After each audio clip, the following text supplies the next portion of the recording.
What's that sound? It's for amusement only, the EM and Bingo Pinball Podcast. Welcome back to For Amusement Only. This is Nick Baldridge. Tonight, I got my glasses in, so I'm excited I can actually see stuff again. I'm interested to tear back into ticker tape, but I'm taking a couple days break. And then I will get back into my search disc problems, but I promise, no more search disc podcasts. I will share whatever the fix is going to be for that. I have a couple ideas, and we'll see. But for now, I wanted to talk about Vari-Targets. Vari-Target was invented by Gottlieb in 1969 and was first released on either Airport or College Queens. Not sure which was actually released first, but Airport shows a date 1 month before College Queens, so we'll just call it Airport. The Vari-Targets principle is pretty simple. There is a target on the playfield that you strike with the ball, and depending on how hard you strike it, it will score a different amount of points, and then return the ball to you. So, the way that this works, the ball will hit the target, and it will ratchet a small mechanism under the playfield attached to a long target arm, and then a coil will pull in and release the target arm, pushing back against the ball. After it has ratcheted to the appropriate position, the score motor will engage and score the appropriate amount of points. Now there are two leaf switches, and instead of making physical contact with each other, they make contact with two evenly spaced contacts across this bar. It works in a similar way to a search disc, if you've heard my 9,000 podcasts on search discs, where you have a contact plate that is full of rivets and then switches that run across them. So the only other thing that's really on one of these mechanisms is a spring that's attached to the bottom of the target arm that ratchets. If your Vari-Target isn't scoring correctly, you have a few different possibilities of things that might be going wrong. The easiest thing to check, though, is if your leaf switches are adjusted appropriately to touch the rivets on the little wiper disc. The other thing is the coil plate could be in the wrong position, which will prevent the switches from ever making contact appropriately.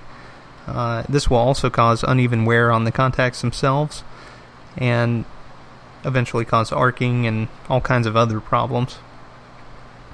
So, in typical Gottlieb fashion, for most of their mechanisms that relied on coils, be it interlock coils for something like Egghead or GG, or the Vari-Targets here, you have an adjustment. And the adjustment is in two screws which attach the coil to the mechanism, and you loosen those, and then you can manipulate where the coil plate engages that ratchet.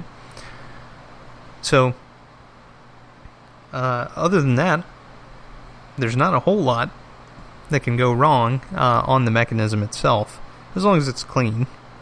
The score motor, can have issues, but that's a whole nother subject.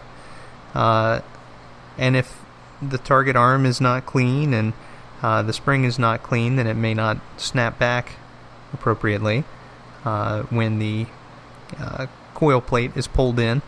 So you do want to clean each part of this mechanism, just like any other mechanism. And once you do so, it should play just as it always did. The Vari-Targets were typically used in pairs on the left and right side of the playfield, but there were some exceptions to that. And machines like Gottlieb's Mini-Cycle only used a single Vari-Target. One of the most popular games that used the Vari-Target was Gottlieb's Baseball Wedgehead. Baseball used the typical paired Vari-Target setup. Now, the amount of points that were scored on a Vari-Target were indicated on a plastic which normally sat above the Vari-Target arm itself. The Vari-Target arm was typically just metal, bare metal, and didn't have any markings of any kind on it. I'm sure there are exceptions to this. I've never seen them, but it's likely that they're out there. Williams copied the Vari-Target in its own special way in the 1980s game Bad Cats. And that's a solid state. Gottlieb continued using them up through the 80s